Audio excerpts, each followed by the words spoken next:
Hello viewers, welcome to Hanson's Education channel. My name is Rajesh and today I am going to discuss the second part of the chapter Guli Danda by Premchand.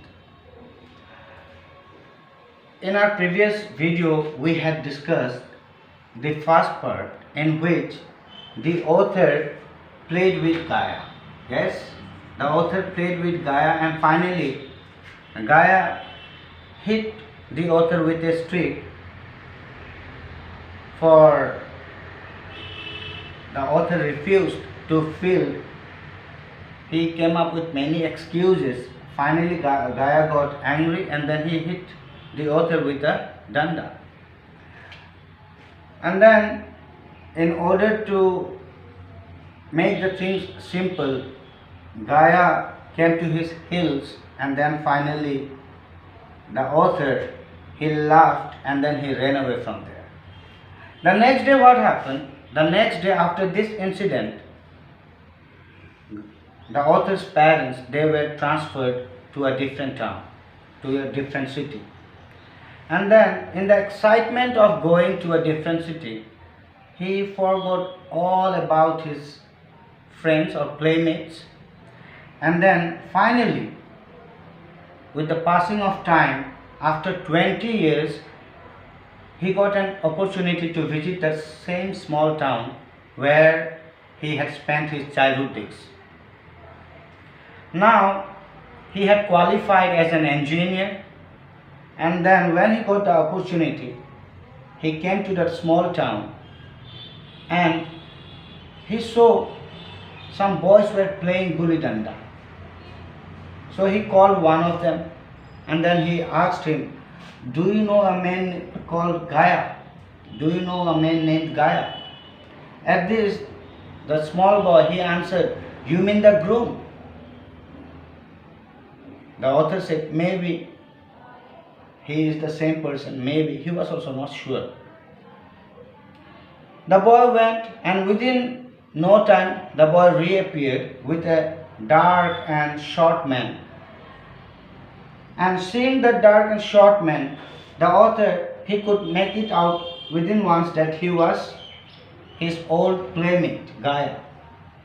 And then the author asked Gaia, "Did you recognize me?" Very humbly Gaia replied, "Yes, how can I forget you?" Then Gaia said that, "I am the Deputy Sahib's groom. I am the Deputy Sahib's groom. And what are you doing now?" At this, the author said that I am the engineer of the district. And also the author was excited, he was curious to know about other playmates. So he asked, "What about Matai? What about Mohan? And what about Durga?" At this, Gaia replied that Matai, he died, and then Mohan and Durga, they both are working as a postman in a post office. So, all those memories of childhood days were running into the author's mind. He was excited, but he managed to keep himself calm. He did not ask, he did not show his excitement, though he was excited inwardly, but he did not show his excitement. He kept calm and then he asked Gaia, "Do you still play guli danda?" At this, Gaia replied that, "Malik, where do I get the time? I need to earn my living, and so I don't get time to play." The author, he said, "Let's do one thing. Come, you and I will play today. You and I will play today." Saying that, he took Gaia was not willing. He reluctantly he said that, "I'm not willing to play." But since the author, he was an engineer, he could not refuse the author, and finally he accepted. They both went to the Dak Bungalow, and then from there they went to the same spot where they played guli danda during their childhood days. The author, they also carried the axe. Within no time, They climbed on a tree, they cut a branch, they made a gully, and they started playing. Before starting the play, the author asked Gaia, "Do you remember when we were kids, when we were small, that time you had hit me because it was your turn to bet and I refused you?" At this, Gaia said, "Malik, don't remind me of those things. Don't remind me of those things." And he felt sorry for that. After that, what happened? The author asked Gaia to bet as he out a turn to Gaia. So when the author asked Gaia to bet, he refused and he allowed the author to bet. The author, he betted. When he got out, he started cheating.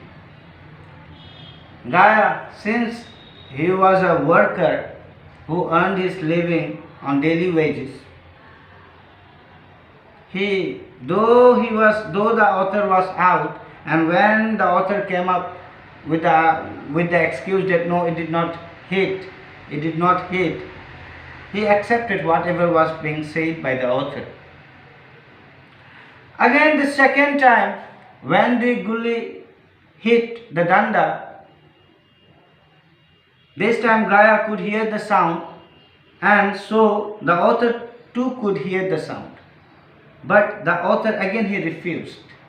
He said that this time it had hit a brick, and it was really very funny, because when he suggested that the gully had hit the brick, it was very funny, because that was unacceptable excuse given by the author. But since there was a difference of status between Gaia and the author, Gaia, he readily accepted it. Now, again he started betting, and for the third time the gully hit the danda and he was out. This time he felt sorry for Gaia, and then he asked Gaia to bet. At this, as it was getting dark in the evening, Gaia, he refused to play. He said, "We'll play tomorrow. We'll not play today, we'll play tomorrow." At this, the author thought, if we'll play tomorrow, the whole day again I'll have to keep on fielding. So he did not want the game to be postponed, and therefore he insisted Gaia to play, and then he gave him the turn to bet. Gaia betted for a while, and then he was out within a second, within a minute or two. Then the author, he thought that Gaia's dexterity has gone. He no longer had that skill which he possessed when he was a child. When he was a child, that time gully could not escape. Somehow or the other, Gaia would get hold of that gully. But this time, he could neither bat well nor he could field well. So,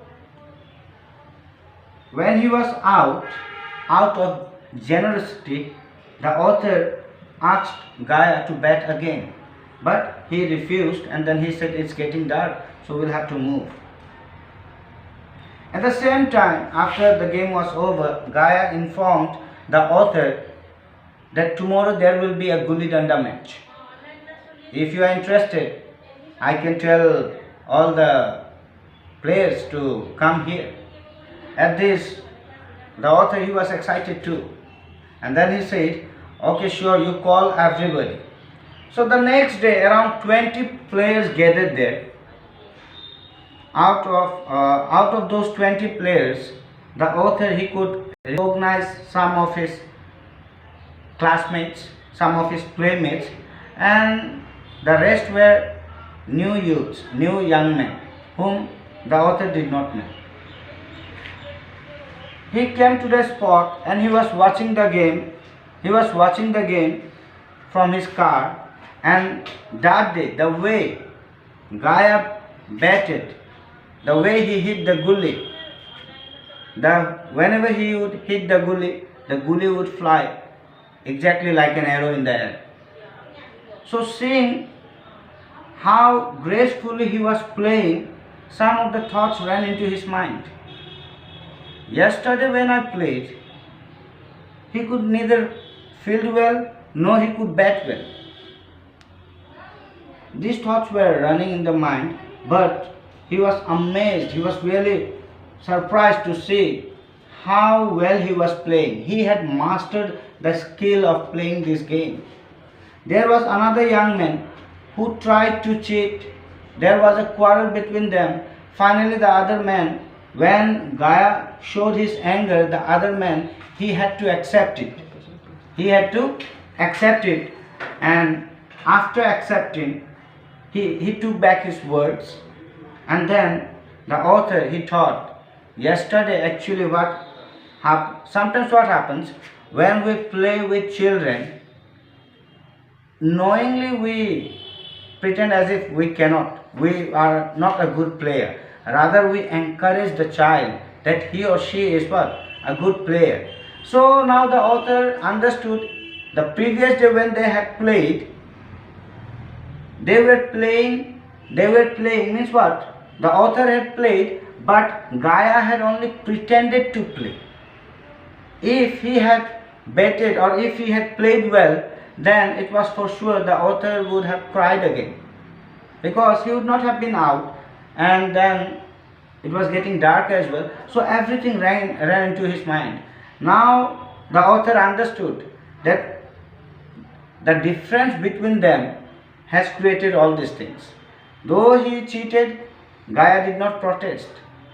Whatever was said by the author, everything was accepted by Gaia, and all these things happened just because of the difference in them. During childhood days, they were friends, they played together, but now they are no longer friends. Why? Because of the social status. He is an engineer, and on the other hand, Gaia is a groom. So he understood that Gaia had actually treated him like a child. Gaia had treated him like a child in order to make him happy. And that's all. With this, we come to the end of this chapter. I hope you must have liked this chapter. Please subscribe our channel for more videos. Thank you.